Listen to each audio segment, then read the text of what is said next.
여러분 안녕하십니까? 오늘 방송은 이스라엘 하마스 사태와 관련해 가자 지구와 하마스에 관련한 방송입니다. 이스라엘 하마스 전쟁은 팔레스타인 무장 집단 하마스가 이스라엘을 기습 공격함으로 시작이 됐는데요. 더 큰 이스라엘의 보복을 불러일으키는 결과를 가져왔습니다. 근데 여기서 먼저 지금 이스라엘을 공격한 하마스, 이 하마스 집단은 어떤 집단인가? 하마스는 아랍어로 이슬람 저항운동 이런 뜻이 있는데요. 팔레스타인 자치기구 안에서 활동하는 극단주의 집단으로 이스라엘을 없애버리고 이슬람 국가를 세우자고 하는 활동을 하는 강경파 무장 세력입니다. 배후 세력이 이란으로 알려졌죠.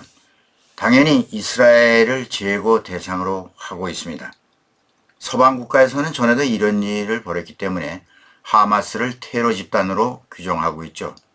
하마스의 이런 극단적 테러 행위에 팔레스타인 내부와 아랍권 국가에서 하마스가 모두 지지를 받고 있는 것은 아닙니다. 하마스가 가자 지구에서 기습 공격을 시작했는데요. 가자 지구라는 데는 그럼 어떤 지역인가? 이 방송은 가자 지구와 관련한 내용이 중심이 됩니다. 지도에서 빨간 원안에 든 지역이 가자 지역인데요. 이스라엘 남단 지중해 연안, 이집트 국경에 위치해 있는 팔레스타인인들의 중심 거주 지역이죠. 면적을 보면 길이는 41km라고 합니다. 폭 10km, 360평방킬로미터 되는 우리나라 세종시만한 적은 땅이죠. 그런데 반해서 인구 밀도는 세계 최고입니다. 거주민이 약 230만 명, 우리나라 세종시에 200만 명이 산다고 생각하면 그곳이 어떤 곳인지 짐작이 갑니다. 좀 거슬러 올라가서 가자 지구는 고대 유적이 남아있는 지역이죠. 고대 가자 지역을 살펴보면요. 가자 지역은 옛부터 중요한 교통로이며 지정학적 요충지에 해당하는 지역으로 시대를 거쳐 내려오면서 부침이 아주 심했던 지역입니다. 나폴레옹이 1799년 이집트 원정을 할 때 가자를 지나면서 아프리카의 교두보, 아시아로의 관문이라고 가자를 지칭했다고 합니다. 성서에도 가자 지명이 여러 곳에서 나옵니다. 기원전에는 성서에 나오는 가나안이라고 불리는 곳이 바로 여기입니다. 블레셋 사람들의 거주 지역으로 나오지요. 이 블레셋이 팔레스타인이죠.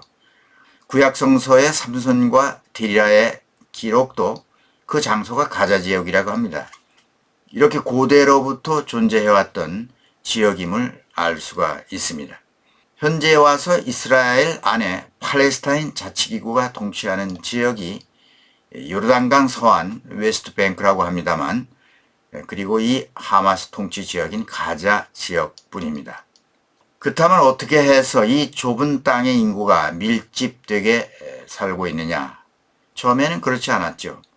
이유는 1948년 이스라엘이 독립한 해인데요. 그때만 해도 이 가자에는 8만 명 정도의 사람들이 살고 있었습니다. 이스라엘 영토 각지에서 살았던 아랍인들이 이스라엘에서 쫓겨나면서 가자 지구로 차츰차츰 밀려 들어오게 되는 것이 인구 증가의 결정적 요인이 되었습니다. 그래서 1960년대 중반 40만, 1967년 3차 중동전쟁으로 이집트에서 이스라엘로 귀속되면서 인구가 좀 빠져나가기도 했지만 다시 1970년대 출산율 증가가 더해지면서 1997년 100만 명을 돌파합니다. 그리고 2016년에 와서 200만 명으로 돌파해서 가자지구 자체도 대도시권으로 등장하게 됩니다. 인구 분포는 가자 북부에 위치한 도시 가자시티의 40%가 몰려 살고 있습니다. 가자는 원래 이집트 땅이었는데 근래에 들어와서 1967년 3차 중동전쟁, 6.1 전쟁이라고도 합니다. 이 전쟁이 일어나면서 이스라엘이 승리하고 서한 지구와 함께 이스라엘의 점령지가 되어 이스라엘 통제하에 들어가게 됩니다. 2005년에 있었던 이스라엘 팔레스타인 평화협정에 따라 주둔하던 이스라엘 군과 정착촌 21개 유대인들을 철수시켰죠.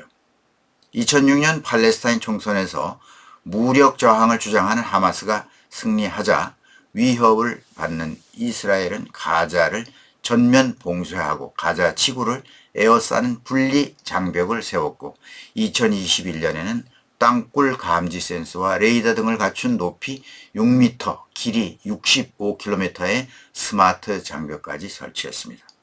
가자 주민들이 외부와 통할 수 있는 지역은 북쪽의 에레즈 검문소와 이집트 가자 국경 검문소 이 두 곳뿐인데요. 이곳을 지날 수 있는 사람들은 극히 제한적입니다.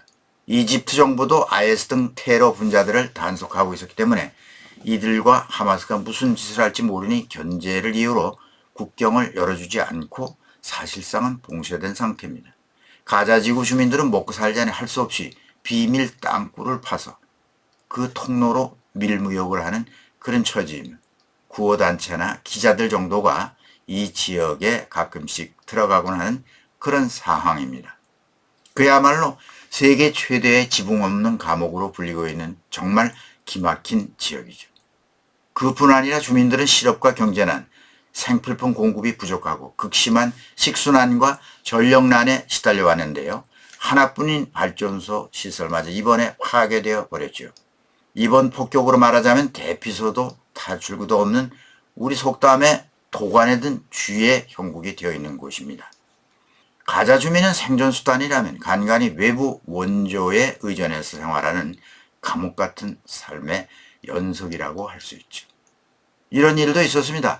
2010년 5월 30일 팔레스타인 운동가 600여 명이 1만 톤 분량의 부호 물품을 구호선 6척에 나누어 싣고 봉쇄된 가자 지구로 출발했는데요.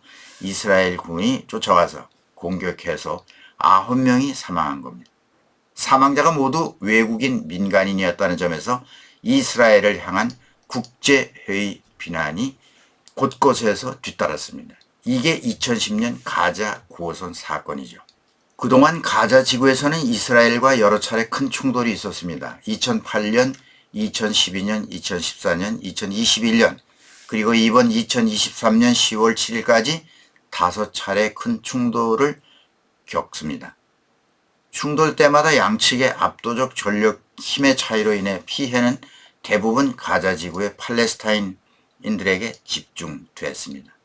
2008년 12월 이스라엘 군이 3주 동안 가자 지구를 맹폭격해서 팔레스타인인이 1,300여 명이 사망했는데 이스라엘인은 13명, 2014년 여름에는 이스라엘 군이 50일간 가자 지구를 공격해서 팔레스타인인 2천여 명과 이스라엘 측 군인 67명, 민간인 5명이 사망했죠. 더구나 하마스 집권으로 이스라엘이 봉쇄 조치를 하고 하마스의 로켓 무력 도발에 대한 이스라엘로부터의 보복 공격도 수시로 당하다 보니 당연히 사회 기반 시설도 낙후되거나 파괴되어 있어서 급속히 늘어나는 인구를 감당하기에는 턱없이 모자라고 있는 수준이죠.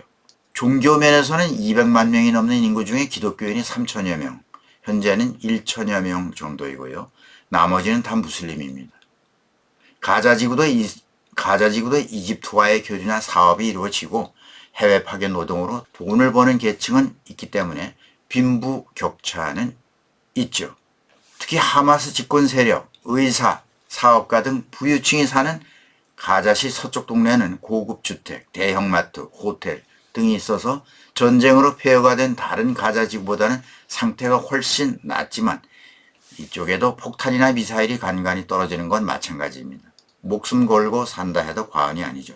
다만 아랍권 치고는 교육 수준이 좋은 편이어서 대학을 보내는 비율도 비교적 높은 편입니다.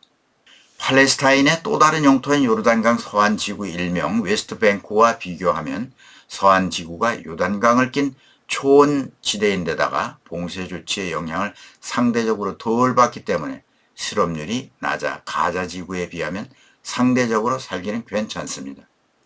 실제로 번듯한 이스라엘 정착촌이 꾸준히 들어서고 있습니다.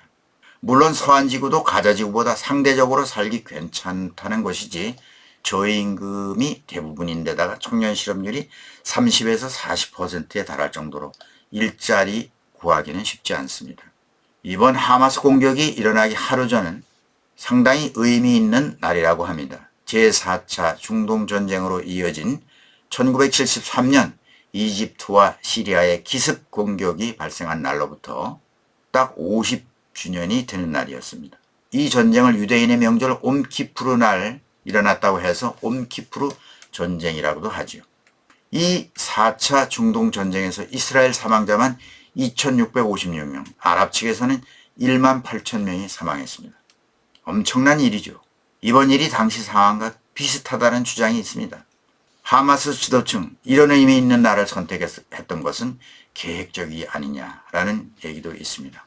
이번 사태의 향방은 이스라엘이 힘으로 밀어붙이기에는 간단치 않다고 합니다. 하마스는 2년을 준비했다는 주장을 하는데요. 이스라엘 탱크와 포격을 피하기 위해서 모든 네트워크가 땅굴로 연결되어 있다는 점. 더욱 어려운 문제는 하마스와 민간인을 구별해야 하는데 어떻게 이 하마스를 식별할 수 있을지가 큰 걸림돌이라고 합니다. 이런 가운데 블링컨 미 국무장관이 이스라엘에 도착해서 추가 지원을 약속하긴 했습니다. 그런데 우크라이나 지원을 의회가 반대하는 입장이다 보니까 이스라엘 지원도 쉽지 않을 것으로 보입니다. 이스라엘은 헤즈볼라의 공격을 사전에 차단할 목적으로 이스라엘 북부 시리아 공항 2곳을 공습했다고 영국 가디언이 12일 발표했죠.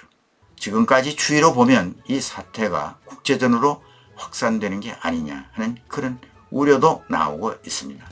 제발 그러지 않기를 바라는 마음이죠. 네, 오늘은 여기까지 하겠습니다. 시청해 주신 여러분 감사합니다. 김정구 주인TV였습니다.